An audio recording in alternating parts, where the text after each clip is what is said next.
How are you? It's Live with Lacey from Pandemonium Publishing House. Happy Friday. We made it to the end of the week. Can you believe it? Hope everyone is doing great and that you had a productive week. So each week you tune in, hopefully, and we answer your questions about publishing and all of the things that you send in and all the questions that you send in. I read every single one of them, and then I try my best to answer them in a timely fashion. So we've got 4 questions today, and if you ever want to send in a question about publishing or writing or authors or anything to do with this kind of landscape, then send us an email, pandapublishing8@gmail.com. You can also put your questions in the comments, okay? So here is a question that came in over email, and I immediately thought of one of my authors. This is going to be so funny because I'm going to send this to him directly. So how do you decide,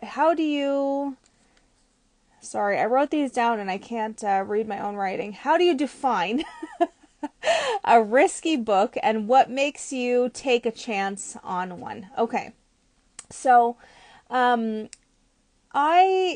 immediately thought of Tim Ford, okay?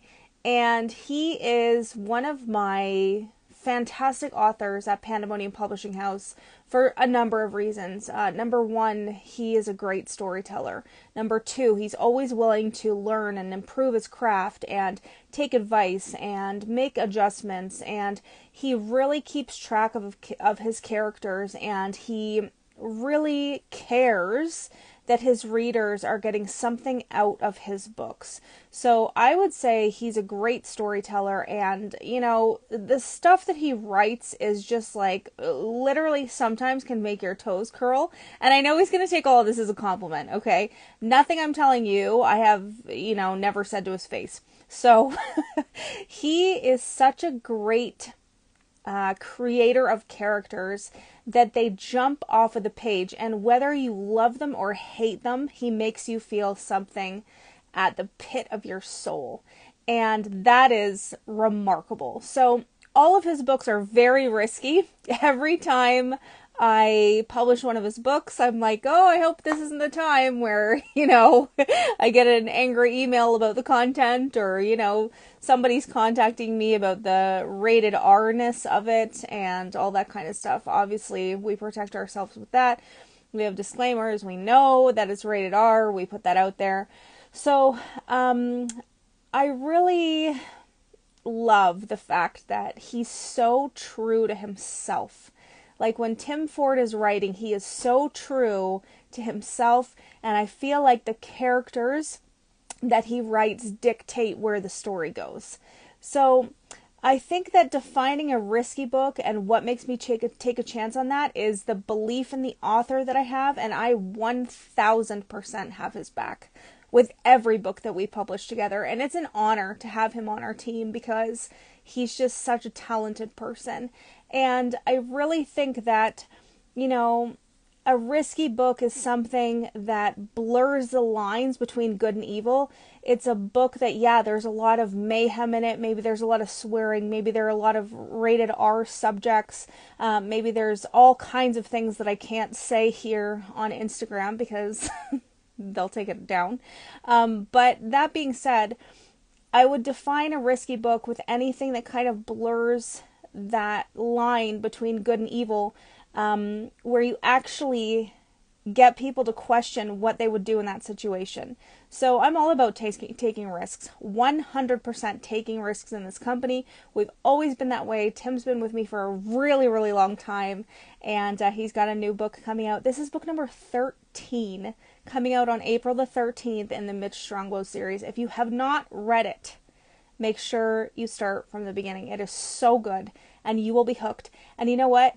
His people who he has in his corner, they are the most devoted fan base ever. So I had to write down these questions because my computer died, and I wish that my writing was a little bit neater so I could read what I wrote down. Okay. What's a red flag in an author's behavior that made you hesitant to work with them? This happened to me recently, actually. So, there was a referral that I got from someone, and they said, I was wondering if you could help this person. They've got a manuscript. They're looking for this, that, and the other. And I was like, sure, I'll take a look. So I left them a message, and I said, hi, just, wanting to reach out and touch base with you to, I heard that you were looking to chat with somebody, and left my name and info and everything like that. So then what I do, usually I do this first, is I Google the person, and I found their website, and they had a section on there like about how they started writing and what their story was and the backstory behind their story type of thing. And they had probably 3 paragraphs of absolutely bashing the other publisher that they had previously worked with. It was staggering to read what this person had said about their previous publisher. Like, it was unbelievable. That's a huge red flag, okay? And yes, sometimes problems happen in publishing. Sometimes there are delays. Sometimes there are things that we can't control, acts of God, all this kind of stuff. Sometimes things go wrong. Sometimes there are problems, technology problems, all kinds of stuff, right? But the point is that you never, ever, ever want to speak badly of the people that you have worked with. You can keep that to yourself, okay? And I mean, I know that we're in the age of authenticity and reviews and, transparency and all this kind of stuff. Like, we always should be. But what I'm saying is that there's a time and a place to talk about that. And we could have, maybe had that conversation over the phone when she had called me back to talk about her project. But that's definitely something that I passed on, and I have not worked with that person because that was a major red flag to me. And the list of things that she was like disappointed in were like stuff that, potentially can happen to anyone. And it seemed to me that she had this air of like, you cannot make me happy no matter how hard you try. And those are the hardest people to work with. So definitely red flag in authors' behavior that made me not work with them. There are a host of other things as well, social media, online stuff, and saying and acts of, stuff that's unacceptable. That's always a red flag, of course. But this was something that happened to me recently, and I thought that that was a good example. Are book blurbs from famous authors worth it, or do readers not care? Okay, so I think you are talking about like an endorsement, right? So to have another author say, I loved this book, this is definitely one that you can't put down, for example, right? I actually don't think that readers care, okay? I don't think that that actually is something that we need to focus on. I think what we need to focus on is making sure that we are absolutely having books out there that are published, that are riveting, that people don't want to put down, that people are gaining knowledge from, that people are able to say, you know what, this book, I've thought about it since I've finished the last page, or I couldn't put it down, or I decided that this was something that was going to help me, change my business. All of these things matter more to me personally as a publisher than blurbs or endorsements from famous authors. Yeah, it can lend to like, ooh, that's pretty cool. Like, I don't know if it lends to your credibility. I don't want to say that, but like to have another famous author like your work is a pretty big deal, right? But as for readers caring about it, I don't think that they care at all. They just want a book that they can either learn from or escape with or be educated from or, explore a new topic, that kind of thing. It's very much the mentality of what's in it for them, what's in it for the reader. That is the question that I ask every single time before I publish a book is what's the reader getting out of this, okay? Another thing that I read recently was that there was, I forget, I don't know if it was like a forum or some kind of white paper or something like that. And there was this thing that stuck out to me where it said readers actually wish that all of the endorsements and like quotes and like reviews on the back of books would disappear and that we would just go back to having this synopsis of what the book is about. I can't tell you how that stuck out in my brain because I can't imagine not putting the synopsis or like a piece of the book on the back cover. Like, that's what it's for. And yeah, publishing has shifted in trends and things like that with how we're designing book covers, but I feel like the traditional way of doing that is a really good idea because people want to know kind of what they're getting into, right? And to just have reviews of, this was a great book, unputdownable, fast paced, all that kind of stuff, that just goes to show you that readers don't care, okay? They don't care about that. They want to know what the story is. They want to know if it's good. They want to know if they should buy it. Should we bring it to the beach? All of those questions, okay? So that's something that I thought was really interesting.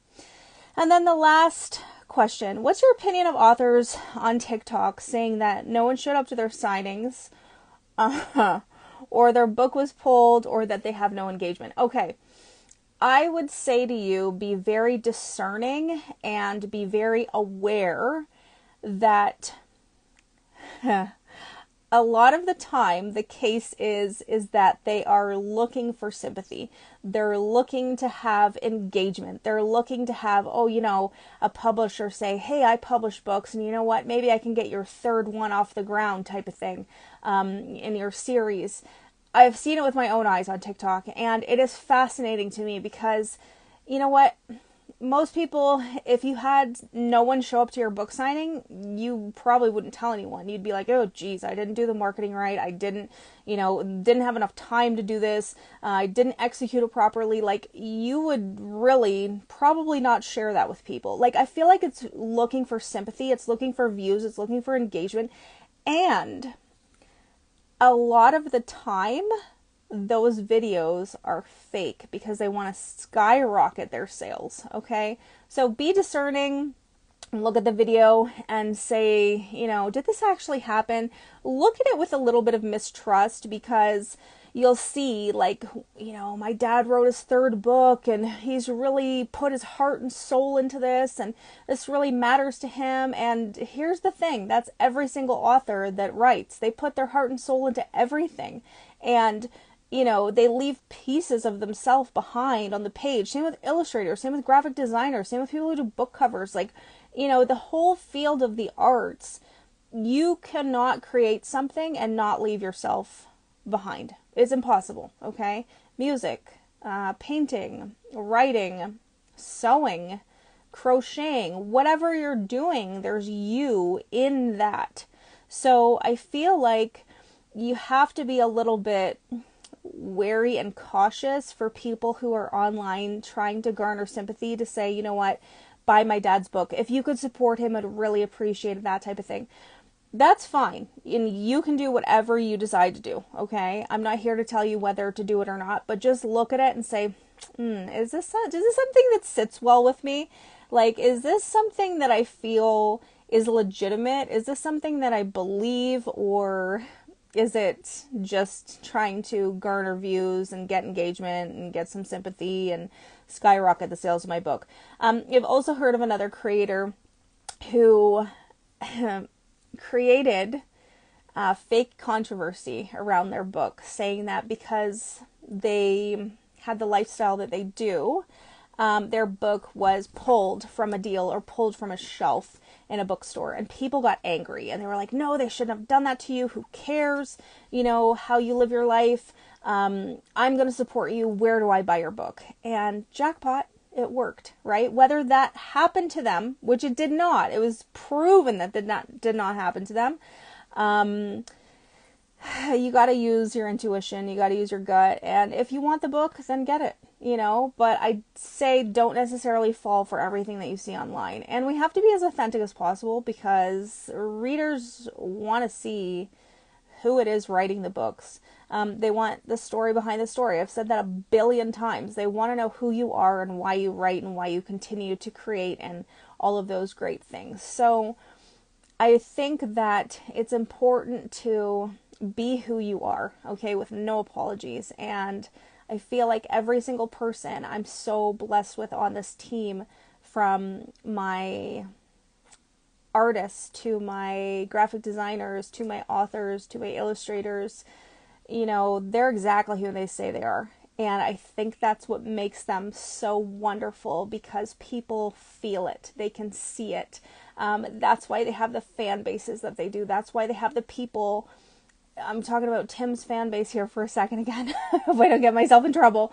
Where's the next book? When's it coming out? It's been too long, that sort of thing. And I'm like, listen, the editing process takes time. Production takes time. Publication takes time. All of these things, right? We're working on it. I promise. As soon as it's out, you're going to know.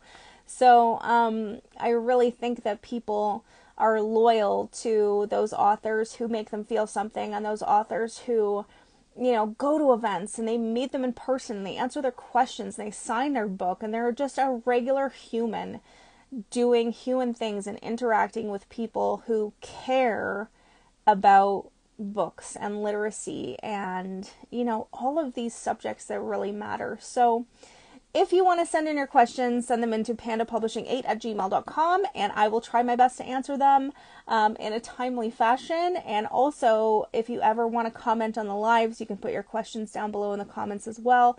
And I hope that you're enjoying this series. You can go to pandapublishing8@gmail.com to get a hold of us. You can go on our website, pandemoniumpublishing.com, to check out our submission guidelines, to read part of our blogs, to go shop. All different kinds of things are on there, so that's a great resource for writers as well. And I just want to wish you a happy weekend. Thanks so much for being live with Lacey, and I hope that you get a lot from this series.